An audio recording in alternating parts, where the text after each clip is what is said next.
Hello, good day friends. Buenos dias, amigos.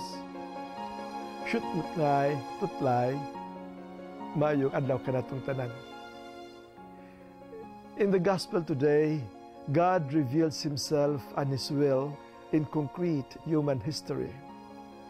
He acts in the world using the materiality of the world and the physicality of human existence.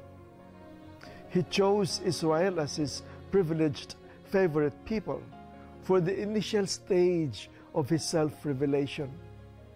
When Israel did not follow His ways, He sent them His prophets, reminding them of the terms of the covenant to return to Yahweh and to mend their ways. But Israel's leaders killed them instead. However, God's fidelity to the covenant with His people Israel did not waver, did not falter. He loves the world so much that He sent His only Son, heir to His kingdom, to call back His people He has claimed to be His own. But again, leaders and elders of the land killed His Son and heir. The Old Testament trajectory has been realized in the New. The mission of Israel, the mission of the Son, is to share this religious experience with all nations so that they may believe in God and obey His will. But this universal mission has a particular character.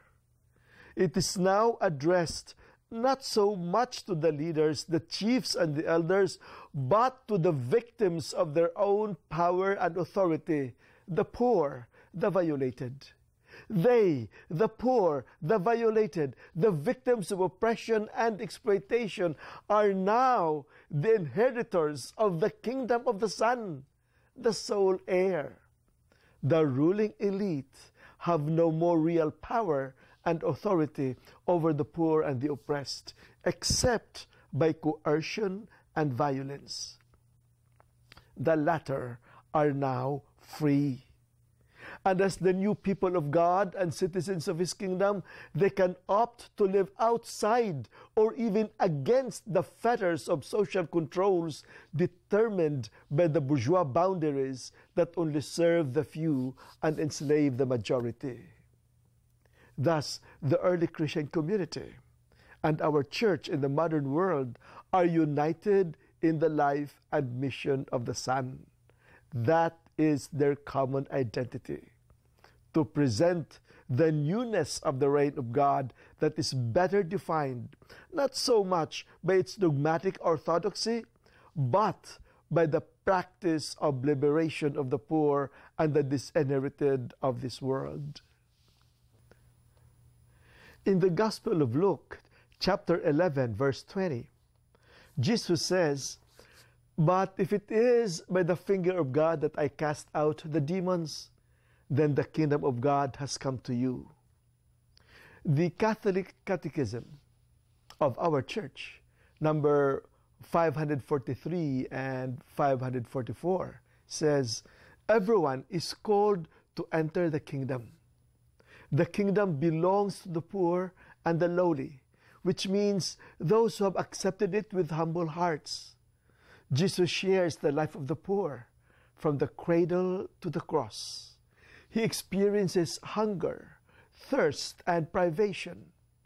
Jesus identifies Himself with the poor of every kind and makes active love toward them the condition for entering His kingdom.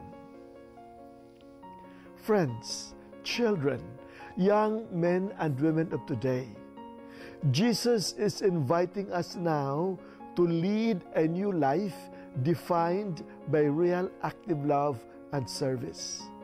For we are not saved by propositions, sentences, and formulas of who God is and what love is all about. Rather, we are saved by Jesus, the active lover and servant of humanity.